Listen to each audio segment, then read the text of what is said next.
Extermination of terrorists continues in Jammu and Kashmir in fight of COVID-19 lockdown.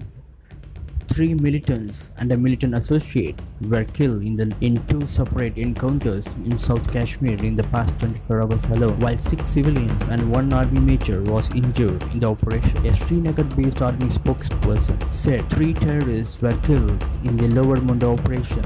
The operation was launched after an army patrol came under fire from militants during the search operation. One resident house in which militants took shelter was damaged by explosives used by the security forces to flush out the militants.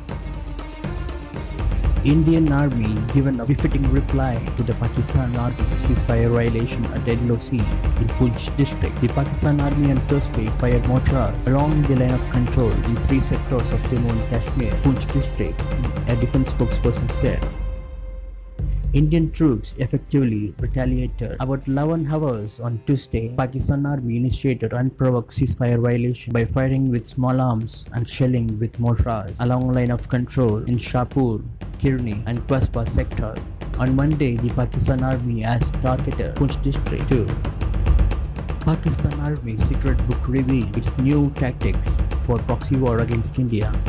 Shaken by the 2 significant actions by the Modi government last year, the airstrike on terror camps in Balakot and nullification of special status to Jammu and Kashmir, the Pakistan Army has recalibrated its proxy war tactics against India. Pakistan Army has decided to go big on psychological warfare, revive homegrown native terrorism in Kashmir against India, and use Indian authors like Arundhati Roy's criticism of India as propaganda material to Islamabad's advantage. All this and more was revealed in the latest edition of the Green Book 2020, published by the General Headquarters of Pakistan Army. The Green Book is a confidential internal publication of Pakistan Army which outlines geopolitical understanding, vision and strategies. Apart from Pakistan Army's chief view, it includes essays on policy recommendations written by specialists of defense forces and strategic thinkers of the country. Anti-CIA protests were funded by Middle East, says Delhi police. The protest against the Citizenship Amendment Act held at Jamia Millia Islamia University and parts of Delhi were funded from the Middle East. The Delhi police told a local court on Monday. The Patiala courthouse later sent Shifaur Rahman, Jamia alumni president, who was arrested on Monday, to 10 days police custody. Police said Rahman's name had popped up during the questioning of Ishrat Jahan, Khalid Safai, Mehran Haider, Safara Zargar, Kulfisa, Tahir Hussain, and 3 other members of the Popular Front of India (PFI). Pakistan's former ISPR chief, General Bajwa, named special assistant to Prime Minister Imran Khan. In a surprising move, former Inter-Service Public Relations ISPR chief, Lieutenant General Asim Salim Bajwa, who's retired, was on Monday appointed as a new special assistant to Pakistan's Prime Minister Imran Khan. Bajwa will replace Ashik Awan, who was serving as an information advisor to Mr. Khan. Awan was also sacked as a federal information minister and will be replaced by Pakistan's PTI party leader Shibli Faraz. This information was shared by Pakistan's Science and Technology Minister Chaudhry Fawad Hussain on microblogging site Twitter. Indian Army develops remote control trolley to deliver essential items. The Corps of Electronic and Mechanical Engineers (EME) of the Indian Army has created a remote control vehicle to deliver essential items to frontline healthcare workers. In a Twitter post, the Indian Army showcased several images of this remote operated trolley, which comes equipped with a wash basin and dustbin. The trolley also has storage space which can be used in hospitals and isolation wards. Indian Army EME, as part of anti-COVID measures, has innovated a remotely operated vehicle which can deliver essential to personnel from 100 feet as part of social distancing. It said in the Twitter post. The trolley looks basic and is improvised with electrical fittings to serve the purpose. This will decrease human contact and chances of infection from spreading. We will fight COVID-19 Chinese coronavirus together, it said in another post. Fight against coronavirus. Light combat aircraft, Tejas technology offered to the hospitals by DRDO. One of the spin-off from critical technology developed in India by the DRDO has now been offered to hospitals to fight COVID-19 coronavirus. Medical oxygen plant technology, defense bioengineering and electromedical laboratory.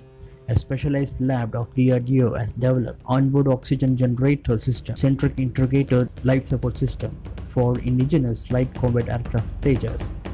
This lab is more focused on the development of biomedical and electromedical soldier support systems. Now the MOP technology on offshoot of a critical system on board Tejas utilizes pressure swing absorption technique combined with molecular heavy technique to generate oxygen directly from atmospheric air. This critical technology has got its safety certification agency SEMILAC, and the oxygen generator components have been developed by DEBEL and technology has been transferred to Coimbatore-based firm. CDS General Rawat wants India to be self-reliant, to be a regional power.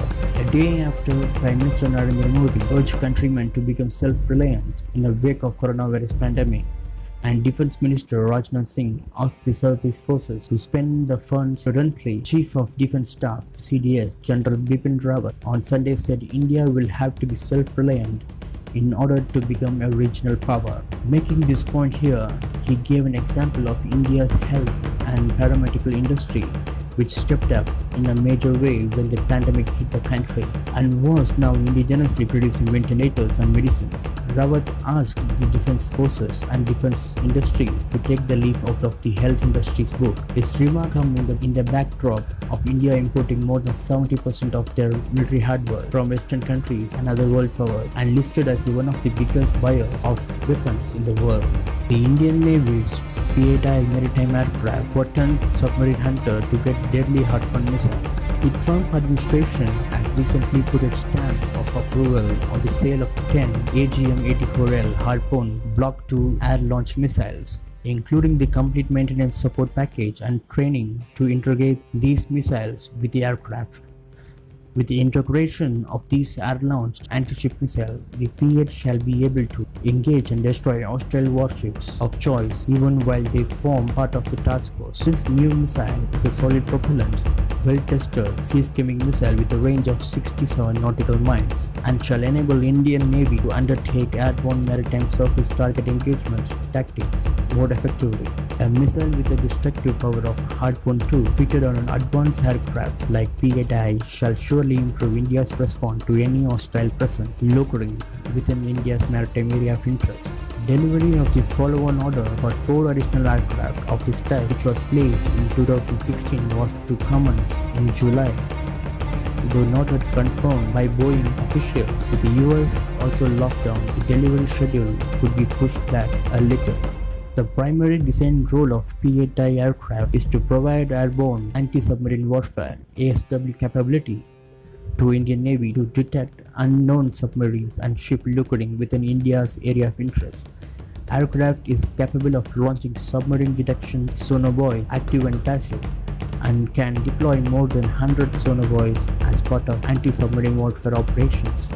During the fleet operation, P-8I aircraft forms an important component for protecting the task force assets, especially from any type of submarine attack, and it forms a barrier screen around the main task force, the radius of which anti-submarine warfare screen is computed by aircraft onboard command and control system based on various factors like hostile submarine torpedo ranges and disposition of own asset. The intent is to detect, neutralize any hostile submarine before it launches a torpedo.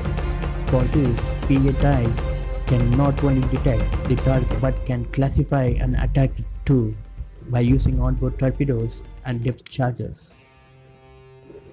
India becomes third biggest military spender 2019 after US and China, CIPRI reports.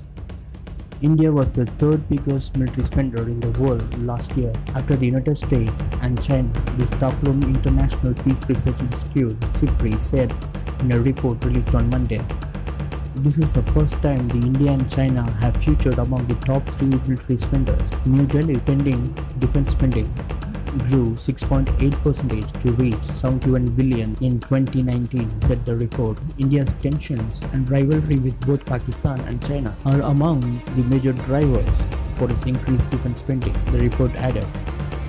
According to the report, military expenditure stood at around 1,917 billion in 2019, the highest in over 3 decades. This represents an increase of 3.6% over the global defense spending in 2018 and the largest annual growth in military expenditure since 2010. The 5 top spenders in 2019 accounted for 62% of the global expenditure.